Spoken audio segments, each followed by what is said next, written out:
Okay, now we'll dive in. I'd like to introduce our esteemed guests. From Conversica, we have Rashmi Vital, Chief Marketing Officer.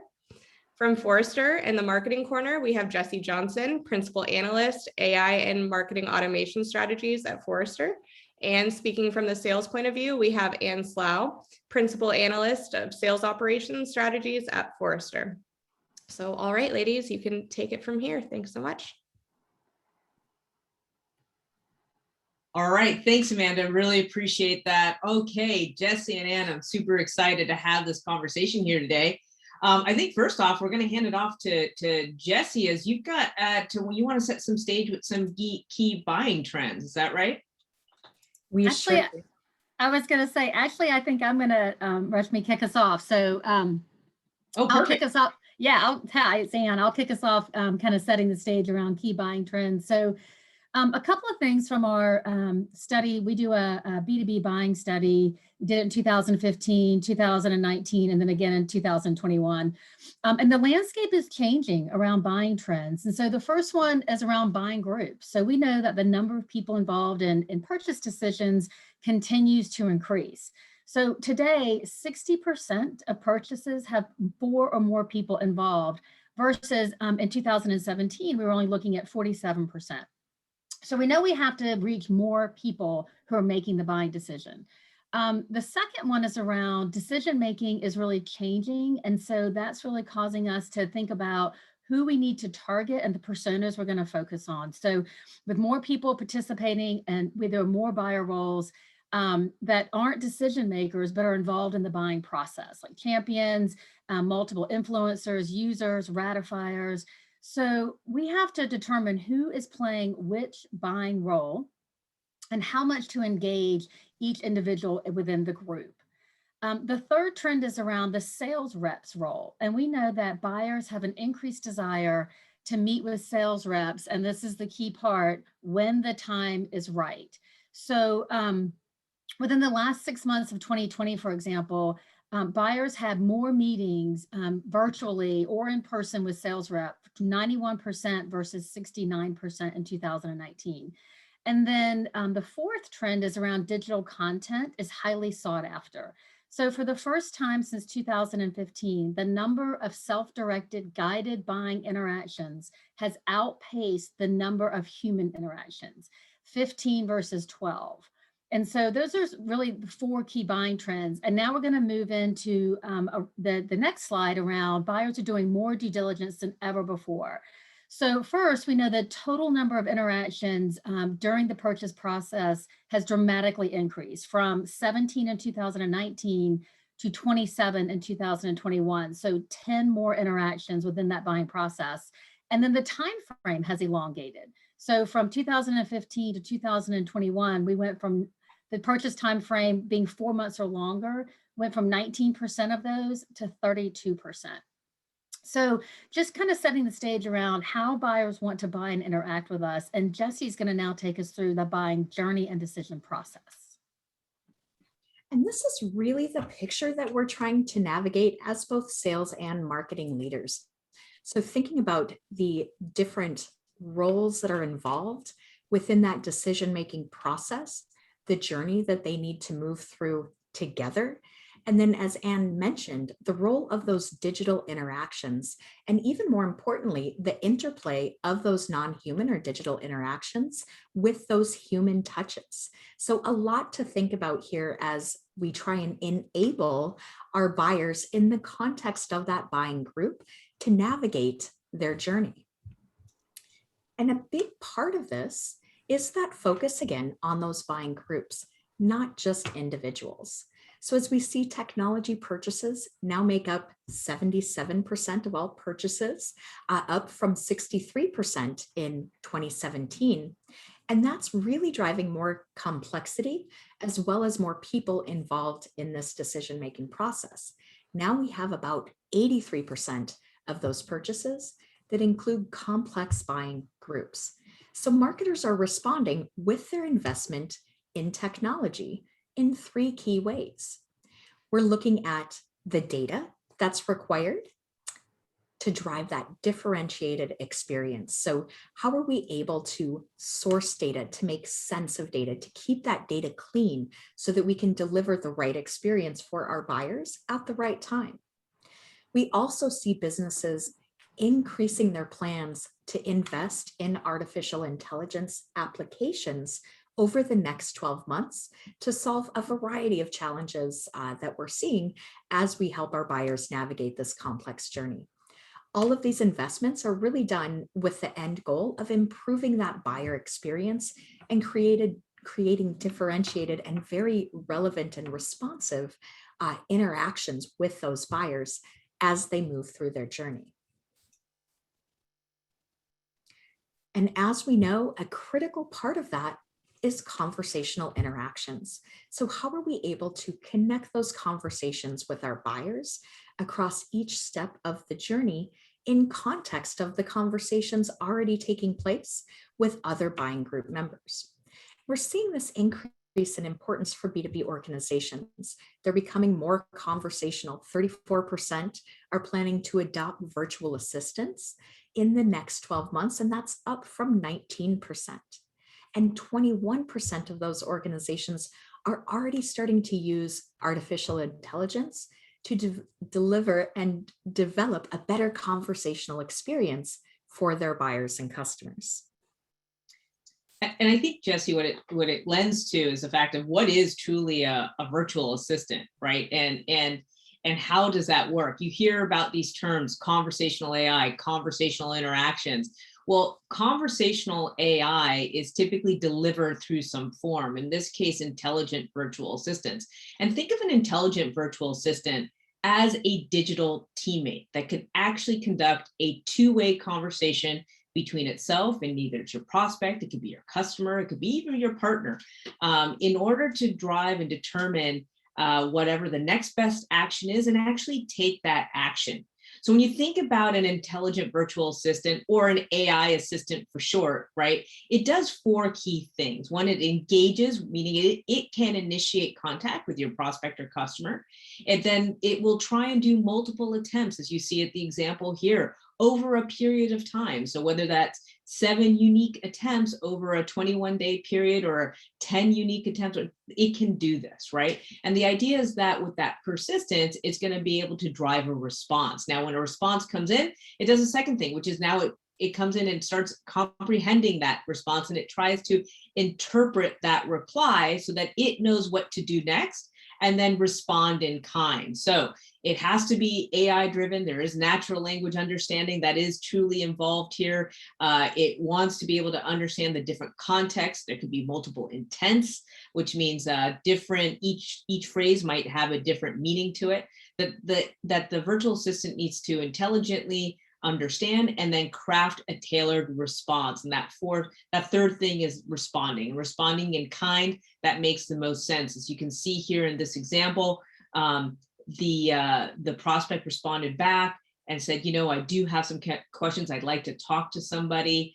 The virtual assistant knows how to interpret this and then respond back. And not only doing that, it can act. What is it doing here? It's going to the CRM. It's understanding who is the sales rep that's associated with Bill in this account, puts in the name of the sales rep, and then also grabs the phone number that comes from the CRM to confirm if this is still the best number to reach Bill at. And in fact, Bill responds back and says, no, I'm actually working from home, so please use this phone number. What happens is, unlike human customer engagement, where a lot of times the sales rep will just pocket that phone number and not put it back in the CRM, here, the virtual assistant will actually extract that phone number, put it and update it back into the CRM, as well as alert the sales rep that this is happening, that this prospect is truly interested in talking, and this is the number they should reach him at.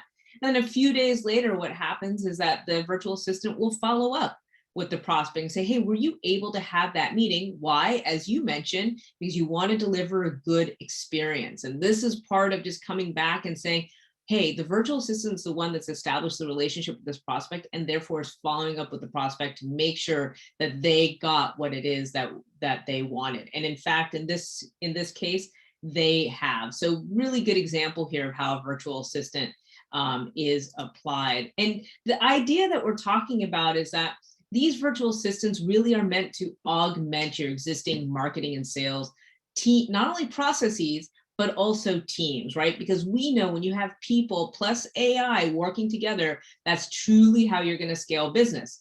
Now, people are great at creating strategic, creative initiatives, building those trusted relationships with another person, as Anne mentioned, right? Buyers still want to engage with sellers. They just need to do it at the right time for them in order to make sure that they feel very much so like they have the information at hand to make the decisions that they need to make.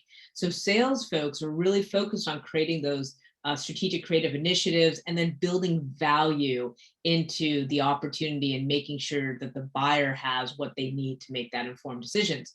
Now, intelligent virtual assistants, we're great at scalable, right? Scalability is our thing, but we can personalize at scale, and we'll talk a little bit more about that later on. But they're also reliable and consistent, right? AI assistants will not get sick. They don't take vacation. You know, theoretically, they can work 24/7, but you have to, again, think about that great customer experience. And they're very predictable and persistent. They can deliver with a high level of accuracy and confidence. Now, this is also important to note, not all AI assistants are created equally. And some are not truly AI assistants. When you have conversational AI powering this type of customer engagement, you need a lot of data coming in, and a lot of data means that you can then get to the accuracy levels that you want. We are lucky here at Conversica that we've been doing this for a very long time. We've got super accurate virtual assistants. In fact, they're 98% accurate. That is more accurate than your typical BDR. So when you think about this, use automation, AI and automation to automate those repetitive routine tasks. And then what you can do is free your people up to do what they do best and do what they love, right? So build those trusted relationships, create value, solve complex strategic problems. When we think about the leveraging buying signals, guys, how do you think about those contextual conversations with B2B buyers? That's a great question. And you really hit on some key words there. What is the context of that interaction? What is that user's intent? How do we understand what our buyers are actually trying to accomplish in spending their time in that conversation? And all of this comes down to our ability to detect and respond to the buying signals that are most important in that moment, and or most important to the opportunity itself as we think about that progression that we're looking to drive.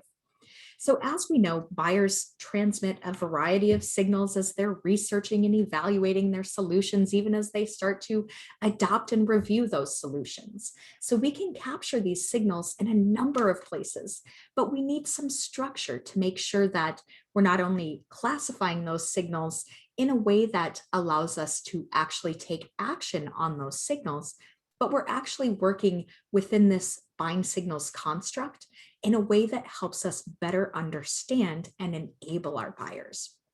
So as we think about this, particularly in B2B, we're not just dealing with that individual as we are in a B2C context. We're dealing with the account, the buying center underneath that account, and the buying group, all of the different roles that need to connect and continue on that journey together. So as we think about what are those signals that matter the most, what should we be listening for and responding to, it really comes down to these three dimensions here of fit, current state, and interest. So fit, is there a good customer fit? We can apply that at multiple levels of signal subject, and it also helps us understand not just which customers are a best fit for a solution, but which of those personas are a best fit for a certain type of outreach or interaction cadence. Current state signals can tell us a lot about how urgent is that need? What is driving some of those interactions? Is now the right time to engage, or should we wait a little bit and let more of that research and discovery take place first? And then finally, we have interest. So this dimension of signals tells us exactly that. What themes and topics is the buyer most interested in to solve their challenges?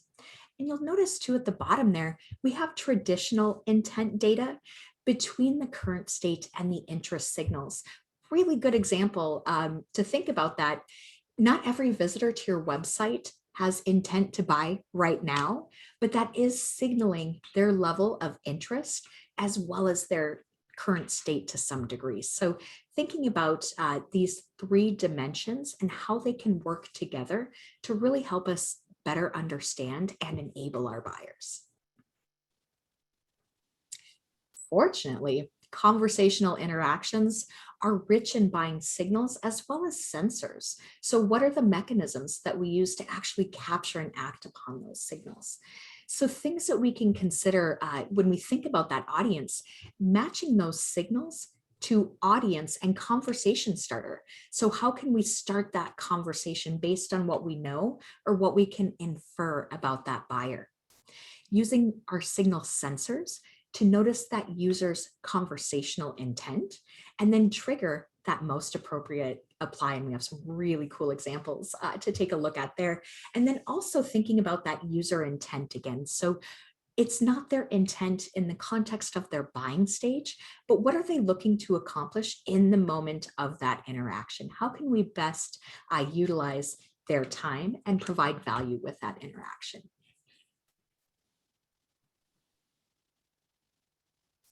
And here we have some examples that we're going to bring to life in the next section here. As we think about these three dimensions of signals, so fit, current state, and interest, we're starting to learn a lot about our buyers. That's great. How can we use those signals to really enable our buyers through our program and tactic mix? So providing that recognition of the buyer and their need, the cohesion step by step across that buyer's journey. So timing tells us things like when should a particular buyer or customer enter a program? Triggers, what activities, insights, and behaviors might trigger a tactic level response? Treatment, how do we deliver that? What is the right messaging, the right creative, the right delivery channel? Is it synchronous or asynchronous? And then finally, transition. What's the next best action? Are they going right to a BDR or are they going into a longer term nurture stream until there's more of that urgency there? So Rashmi, can we see a few of these signals in action here with your examples? Yeah, absolutely. And I love this framework, Jesse. It really sets it up well for the different kind of criteria you need to think about across different stages. So really, really like this. And I'll have to say, in today's world in conversational AI, look, we wish we were filling out every single one of those attributes that you had underneath each column. But let's be honest, we're not quite there yet. We do have some work to do. And that's generally everybody across the market landscape, right? But what we can do and what we want to be able to do is take those signals, whether it's coming off of something like an ABM platform, whether it's coming off of your intent data, or whether you do have a predictive analytics or some kind of intelligence platform that's feeding the conversational AI systems with this information. What you want to eventually get to is this idea of, hey, I want to take those known and unknown buying signals, bring them together to form a level of context. I want to use that predictive model based on the historical buying pattern, right? So, you know, if you think about lookalike modeling, if this new buyer is coming in and it looks like somebody else who's gone through your path before, how are you going to inform your conversation? Building a dynamic profile and using that intent score to, again, influence the conversation, how you want to engage, when you want to engage, and through what medium you want to engage is going to be important. And then knowing exactly who that buyer is within not only their stage, but within the account as well. And then driving the orchestration and activation of that through the virtual assistant. Now, here's the deal. Do you have to have all these boxes now before you can do conversational AI or use conversational AI? No. But does it help? Absolutely. And it's something that's going to continue to evolve in the different ways that you want to engage your buyer, whether it's at that top of the funnel and some of that qualifying interest or pre-event or post-event outreach, or if it's at the sales stage where really your salespeople are trying to either encourage their prospects to move down the funnel or trying to help unstick perhaps stalled opportunities. And what do I mean by this? Well, let's just take an example here. So you have two examples of two different buyers within an account, within an account. And what you want to be able to do is take that intent data, first know who it is. And so personalize at the individual and their role, and then understanding the intent data and matching that to the topic, as you were mentioning, the topic that they might be interested in. And notice that in this conversation, reflects not only that title, personalized to the individual, of course, but then has the right title, and then understands what they were interested in, perhaps based on the intent data that was coming through. And then saying, because of maybe somebody of this role or stature or level, they would be interested in thought leadership versus maybe around, direct practical application, because they may not be the ones to apply it. They may be the ones making the decision on it. And then giving them that right piece of next best action, whether it's learning, in this case, a nurture that then says, hey, let's see if this is enough for us to set up a call, right? So really having those elements of personalization is really important. And you can see kind of how that's followed up here. What do salespeople care about? They care about case studies, right? Show me the exact example of how you have done this in the past. So it's really neat to think about, okay, who are the people? What are the signals you're getting off of your intent data or other types of intelligence platforms? And then how can you infuse that into the context of your conversation? Okay, so now we talked about buyer signals. I think that's super important. How do we use this overall to drive better performance out of your marketing and sales process?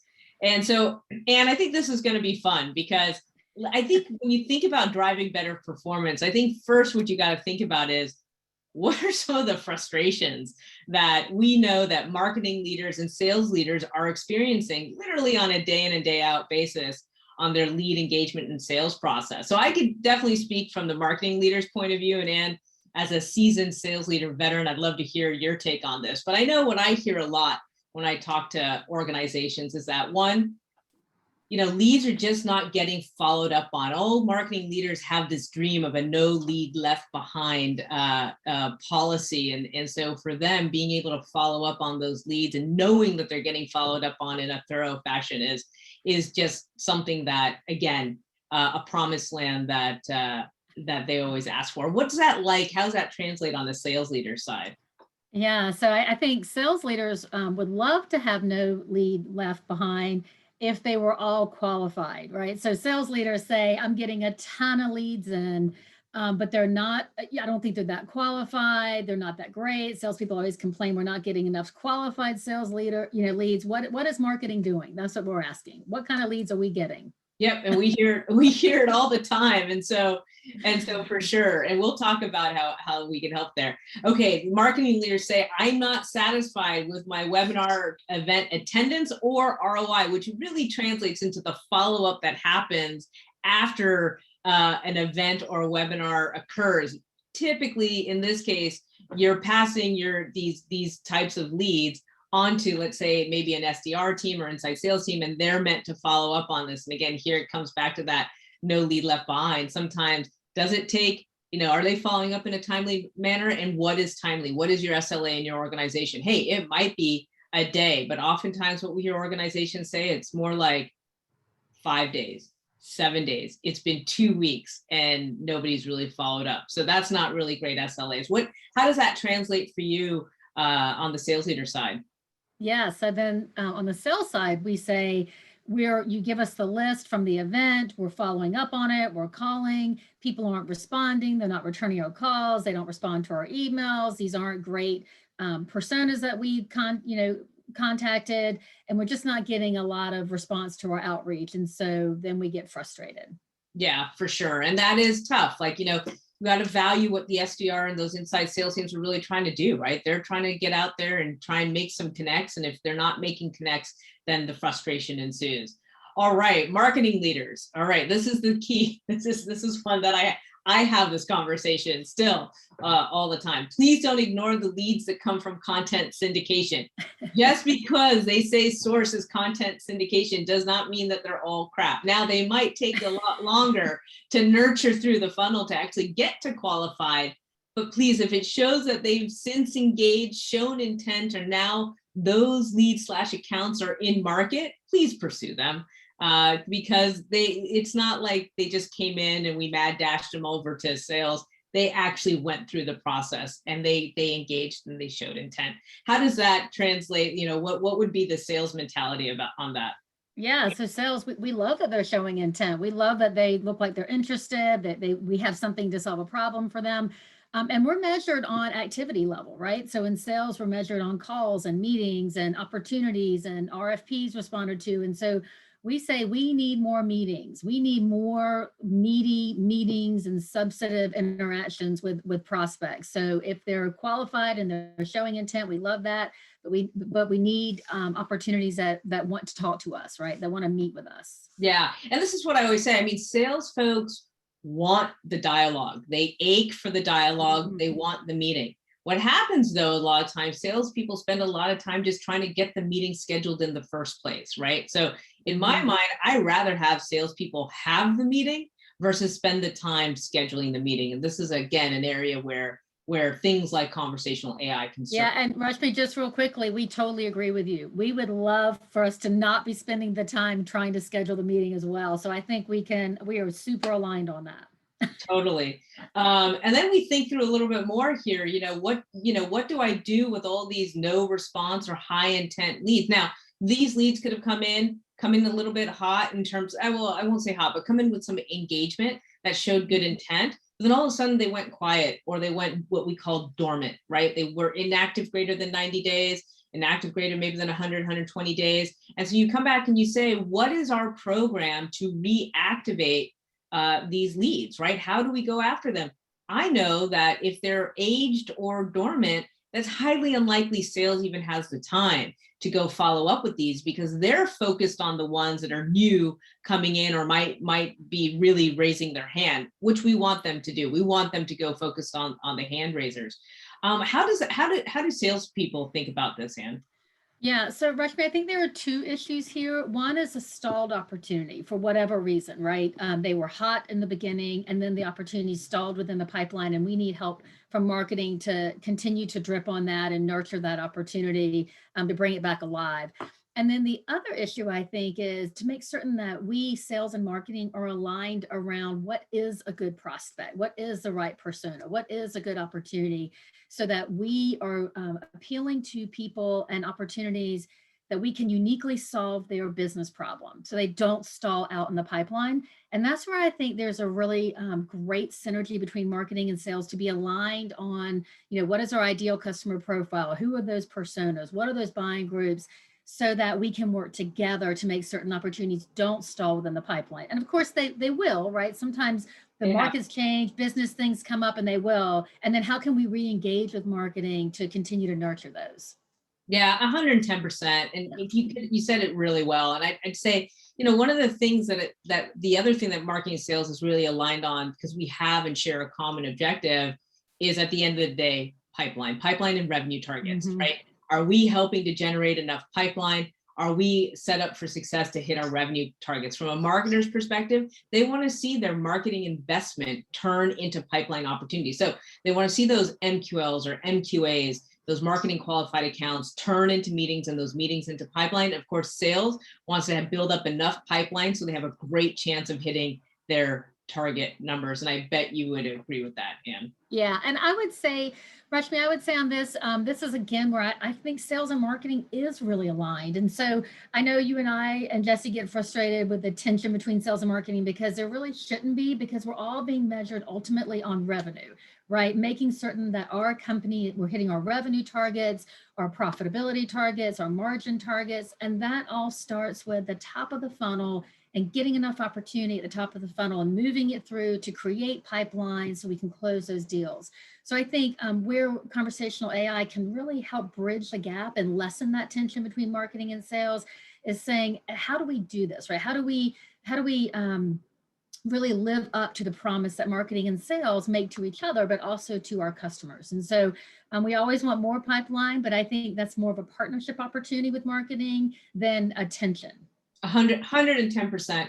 I couldn't agree more. And I think one thing to understand is, why is this still so tough? I mean, look, in the past 10 years, marketing has absolutely been increasing their budgets and investment in different types of technology. I would think that I would claim and submit that a lot of that investment is focused on top of funnel to generate the demand, to drive more marketing automation, just even to make sure that the lead is getting into the CRM and routing correctly. I think there's a lot of technology focused on that.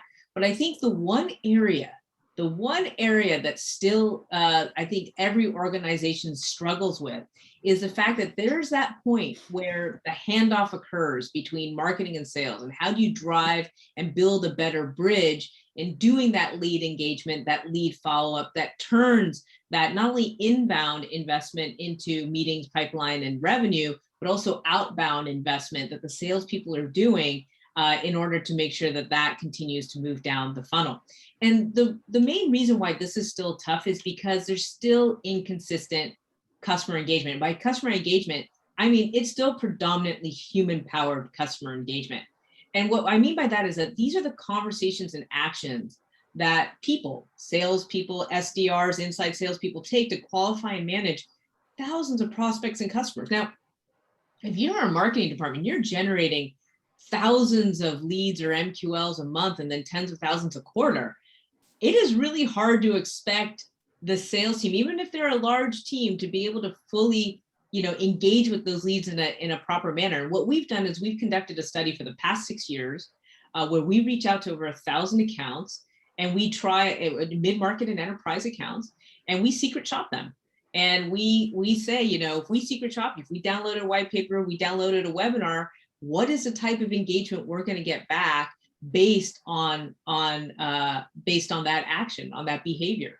And so what we've seen is 4 common areas, what we call the 4 pillars of good customer engagement that's gone wrong a lot of times when it's mostly human powered. This is what happens. You got 4. You got persistence, meaning how many times and how diligently are you working the lead? Promptness, how quickly are you following up when the inquiry is made? Personalization, that's pretty self-explanatory. And then how does that drive performance? And this is what's really interesting. What we saw in this last study, that 65% of companies only reached out 0 to 2 times. 0 to 2 times. We know, you saw at the beginning of this at the session, that it's taking up to 27 touches. And if you think half of those are sales and half of those are marketing, 2 touches isn't going to cut it by a salesperson. Slow response times. We saw that it took companies over 9 hours or longer to respond to our inquiry. And we know today, 83% of customers expect to engage with somebody immediately after contacting a company. This is just, not only are they interested, but this is just good customer experience in meeting those SLAs. And another big one is lack of personalization, right? It's hard when you think about every email. If you're expected as a salesperson to write and do outreach on 7 to 10 times the minimum, and each one is supposed to be hyper personalized. Even if you're using some kind of sales engagement tool, you're still writing those emails and you're still having to personalize each and every one of them. What we found is that 70% of companies fail to personalize at scale. And then this ultimately leads to poor performance. That only 12% of companies outreach consistently land in the primary inbox, which means that the rest are actually going into promotional, spam, filters, or not even, obviously not in that primary inbox. And so being able to have a strong personalized message along with good with data to support that is really going to drive good deliverability and engagement. So we saw that, and then when you think about that now as it moves along your entire funnel and that revenue engine, you're going to see the impact that that's going to have. And I think, and when you think about some common issues, you see some common issues along that revenue engine waterfall. Yeah, I love those 4 pillars because really they just encapsulate the challenge with depending on humans at the top of this funnel to be consistent and have that persistence and personalization. And so as we think about, this is our B2B revenue engine waterfall that we introduced at Summit this year. When we think about the types of opportunities we can have around acquisition or retention, cross-sell and upsell, and how they move through the waterfall, and that we need tighter connections between demand generation and marketing and qualifying opportunities with sales so that we accept them and then increase our pipeline.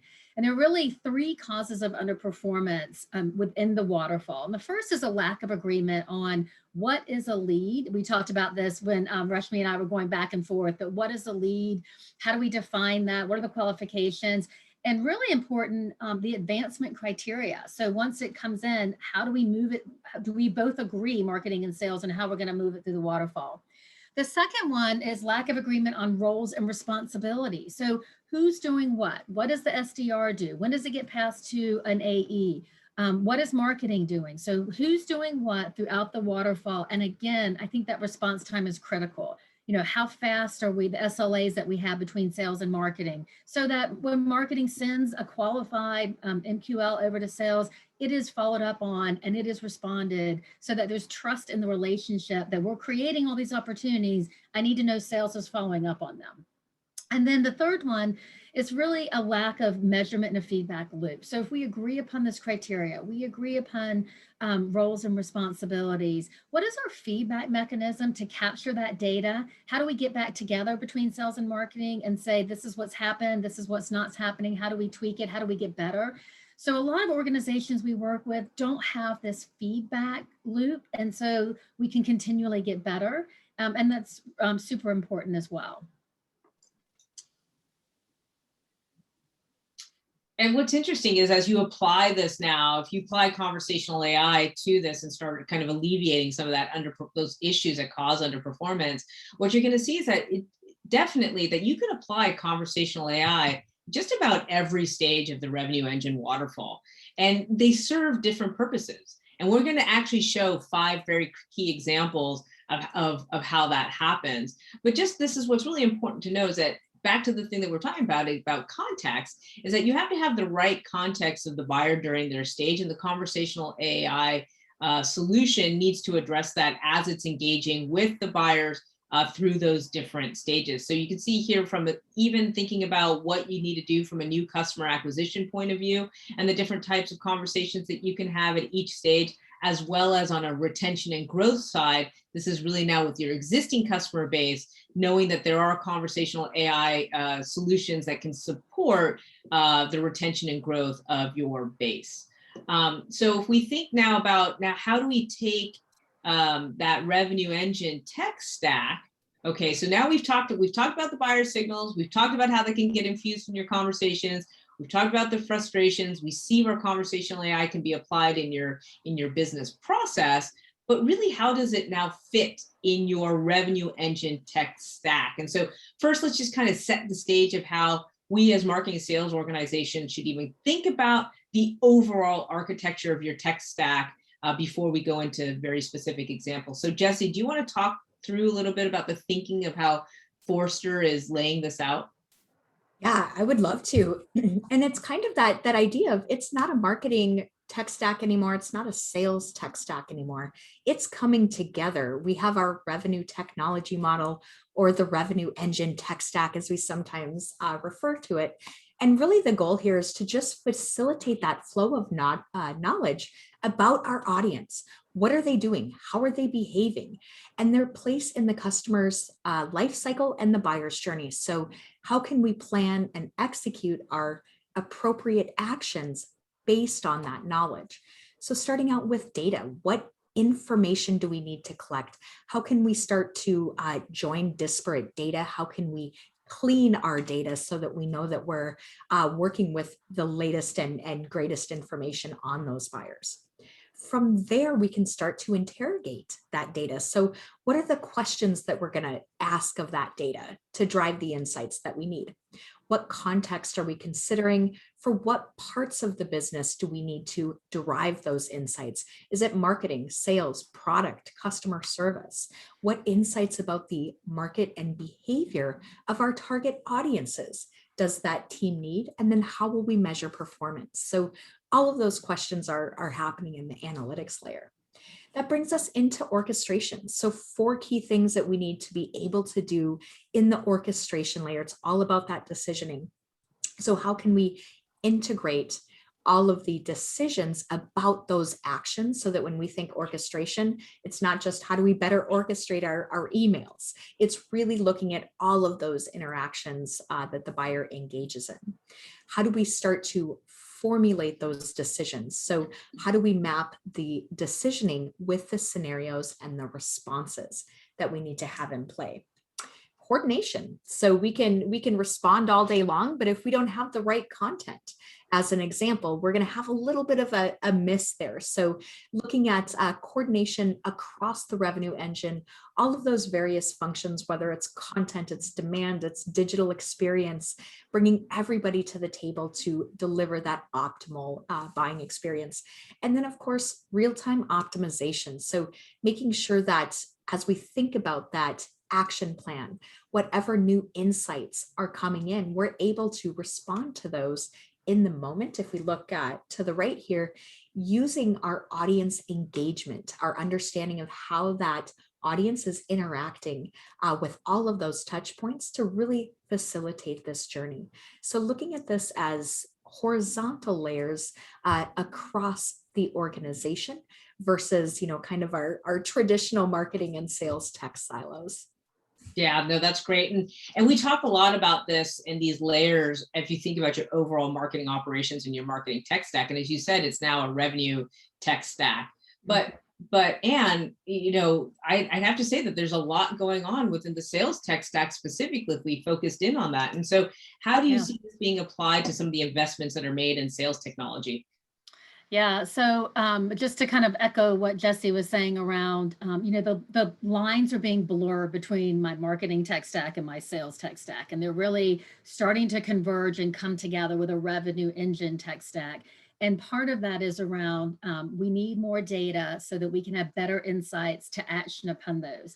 And because of that, investments in sales technology are really continuing to increase. If you look at the top three, significantly greater investment, and about the same, that is the vast majority, because sales leaders know, and marketing leaders, that we need to be able to glean this data and get these insights so that we can have a more personalized buying experience with our customers. And so as we think about how we do that with the tech stack, and we move into, we work with our clients and talk about, part of our role in sales operations and as sales leaders is really to drive greater productivity.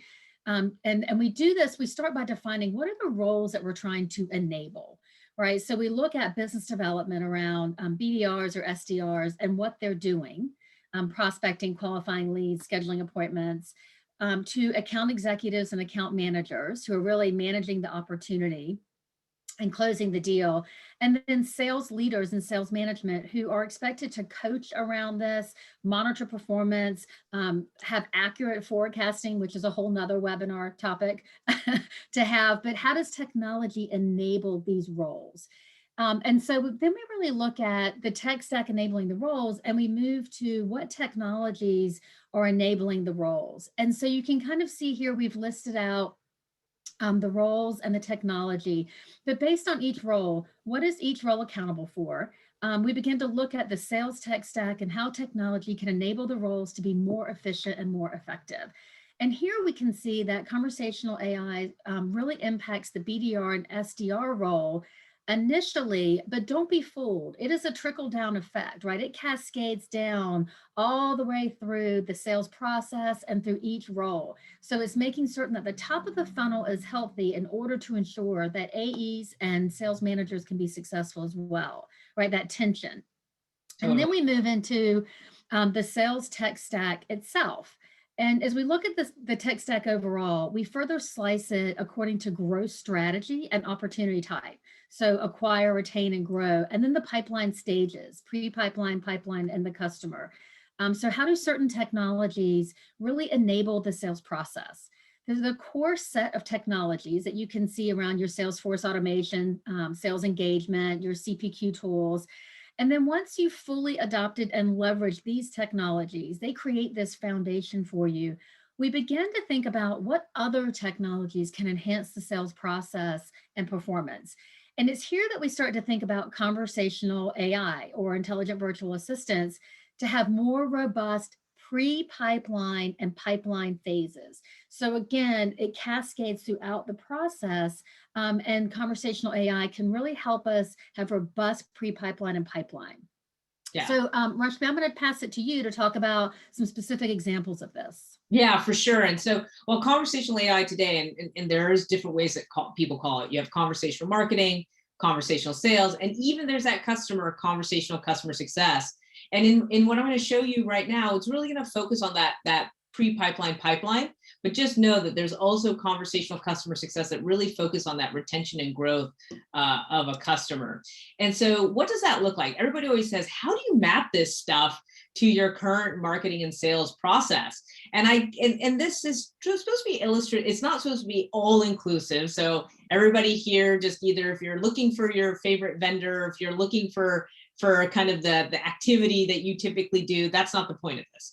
The point of this is to just show that there is a complex lead engagement process between sales and marketing, and what role can conversational marketing play at different stages of that process.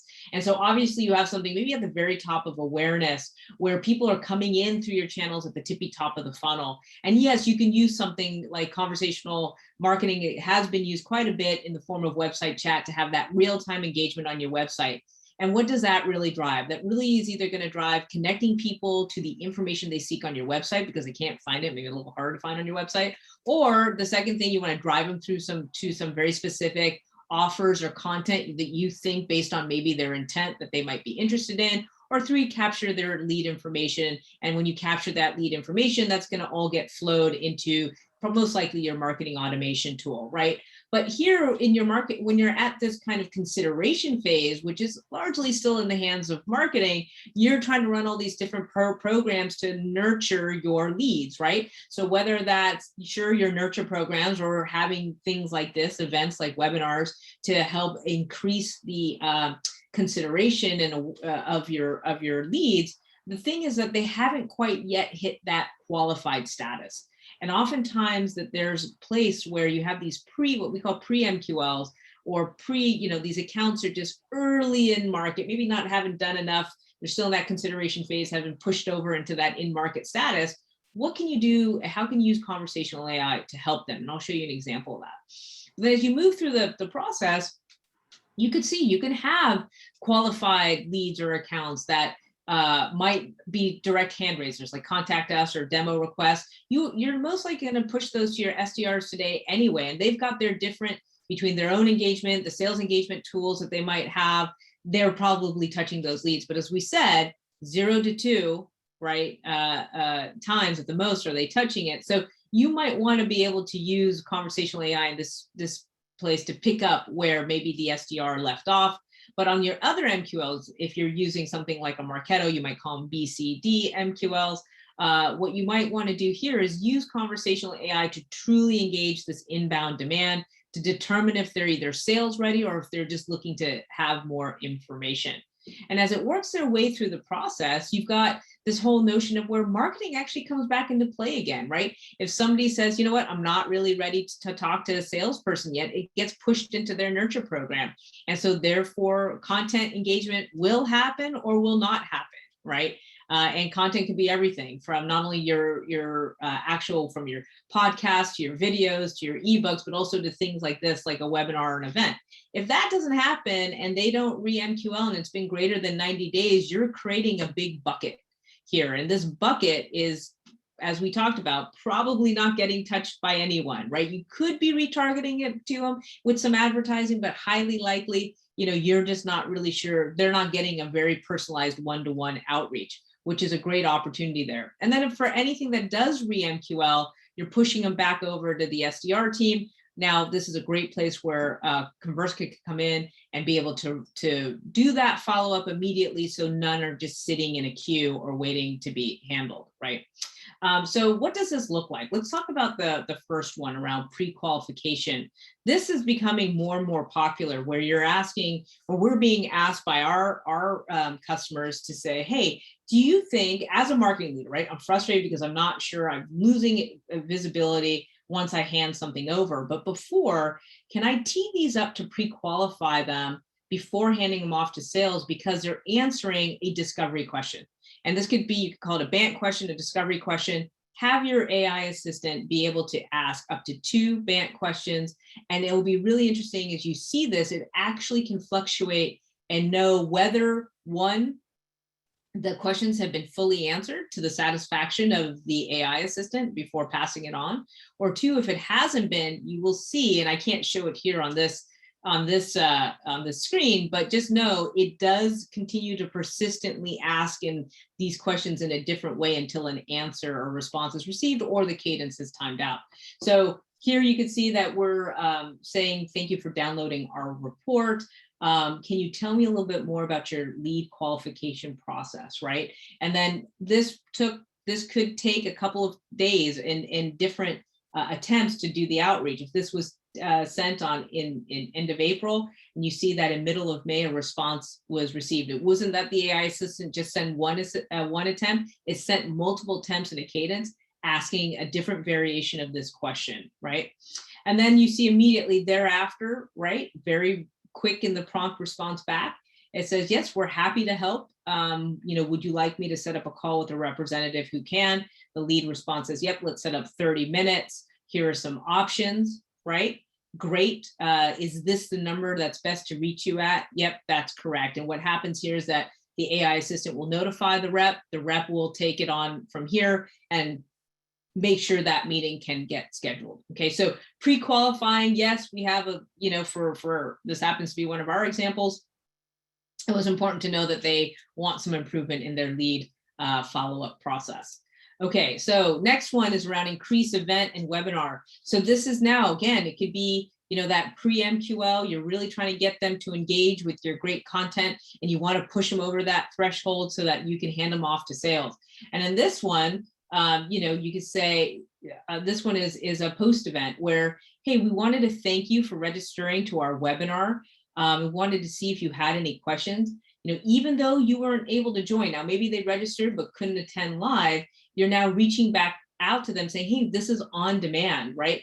Would it be beneficial for you to have a link so you could review the webinar? We're trying to get them to engage, right? We're trying to get them to come in and say, yes, it would. And then establish that relationship with the prospect. And you can see here, yes, I wasn't able to attend. So if you don't mind sending me the link, that'd be great.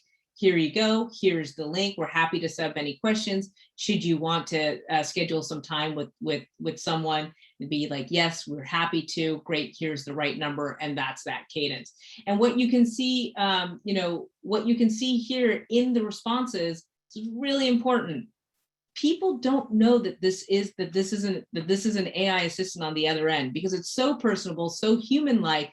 They're engaging and reacting to them as if they are a person. Now, it's totally up to you if you want to disclose that this is an AI assistant. We do. We always call our titles in there. We have AI assistant in there, but it just tells you about that personalization and how human-like it really is.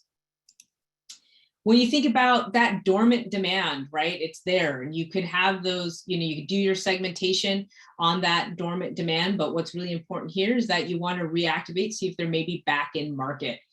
So you can see in this instance, we're reaching out to Raymond. It's almost summer, which means it's time to gear up for, the second half. How can we make sure we could help build you more pipeline into your second half so you can have a strong second half close? And so can we set up a call here to see if maybe you're interested, right? And again, this is a notion of just saying, we will continue to send out those attempts in a slightly different way, right? And this is where the conversational AI is coming in and really kind of producing these different conversations. It's important to note, now every vendor is different, but here at Conversica, we actually have for you the skills in pre-built conversations. So we have over 600 conversations that you can choose from that support the various use cases that you saw in that revenue engine waterfall. And the key is that you don't have to spend the time writing the emails. We take that time away from you. These are best practice emails and messages and conversations that have been proven time and time again. And so you have the opportunity to modify them to your specific need, but you don't have to write them, and that saves a ton of time. I think a couple of other ones is to think through is engaging and converting. Now, if you're moving on to conversational sales, is engaging and converting that inbound demand. And so here the instance is the fact that thank you for requesting a demo on our website. Here's a value informational statement. Hey, can we set up a call to learn more, right? And in this case, it was like, thanks, I was actually already in touch with Derek and we're set up already, right? So which is great, just kind of doing that follow-up and then closing the deal. And then you have this, how can conversational sales actually help accelerate stalled opportunities? Now, this is where the AI assistant can act on behalf of the rep. And in this instance, you could come forward and say, hi, my name is Alex. Dave, who's the sales rep, asked me to reach out to you. We wanted to see if we could help answer any more questions about adding Conversica to your tech stack, right? Can I schedule a call with Dave? Now, in this instance, Dave is off working active opportunities, and you want Dave to go work active opportunities. But as Anne mentioned, sometimes opportunities get stalled in the funnel. So how can you use an AI assistant to revive this for them and push them along the funnel? And there's a couple of different ways to think about it. You can use it on let's say, SDRs, where if an SDR is reaching out to a contact, but then the lead goes dark after a certain amount of days, you can use a conversational sales to go ahead and activate that unresponsive demand after the SDR has tried to attempt it. Or on the other hand, if the rep, whenever the last rep interaction is of a real opportunity has gone silent, there's no activity over 4 to maybe 15 days, then you can then push this over to an AI assistant, and then we can try and accelerate those open opportunities. And the messages themselves are very much so in the context of that use case, right? Again, pre-created messages, they're not templates, they're real messages. You could modify them to be language specific, but you don't have to spend a lot of time there. And just real important when you think about this, and I have to say this because there are 5 pillars of AI intelligence that people don't think about, but we have in our platform. We spent over a decade really kind of fine tuning and honing in what AI means in a conversational AI context. And there's 5 key pillars. Now, you know that an AI assistant can engage, comprehend, respond, and act. What's the brain that's powering it underneath it? Well, there's 5 key kind of pillars to that brain. One is perception. It has to know when it's time to go reach out. We said, when is it the right time? You need to know that. So having that perception to autonomously engage, right? The prospect or the content. Second is being able to do that understanding, that NLU, that natural language understanding capability to extract the context and the meaning. And then using that to help design. In this, there's decision and policy management rules and capabilities and algorithms within the platform. So it can inform the AI assistant how to go ahead and decide what to do and take the right action. And then action. These are automated business workflows that can help take that new phone number and put it into the CRM, or make sure that you're crafting that actual response. And that response is crafted through natural language generation. So really using the AI to generate that language and push it back out into the prospect or the customer. And then learning, having deep learning capabilities within your platform so that it's improving over time. Now that learning can be done through the data that it receives and the action interaction it takes. The learning also can happen. There's a process called human in the loop. If there's ever a time where the AI assistant is unsure what action to take next, it will signal and alert somebody within Conversica. There's a special dedicated team called a training desk, and they will set the AI assistant on the right path and move it on its way. It will learn from that action the next time around. And so you have to have data richness to support that. And so I really appreciate you guys walking through this with me. The thing is just coming back when you think, just closing this out, when you think about your sales and marketing process, conversational AI is not a one-trick pony. Can be applied and used across the entire sales and marketing process based on the stage and where your buyer's at in the journey. So with that, I know we had a lot of content here to cover today. I appreciate all the input and sage advice that we heard from Anne and Jesse. And if there's any questions at this time, I know we're a little bit over, we are happy to take it, or we could answer them offline. So Amanda, back to you. Thanks, Rashmi. That was a great presentation, all of you. It does look like we are out of time, and I just don't want Zoom to end on us when we're in the middle of a question. So if you do have a question, please send it to marketing@conversica.com and we will get back to you right away. Otherwise, thank you all so much. Have a great rest of your day, and we'll see you next time. Thanks. Thank you. Thanks, ladies. Thanks, everyone. Have a great day. Cheers.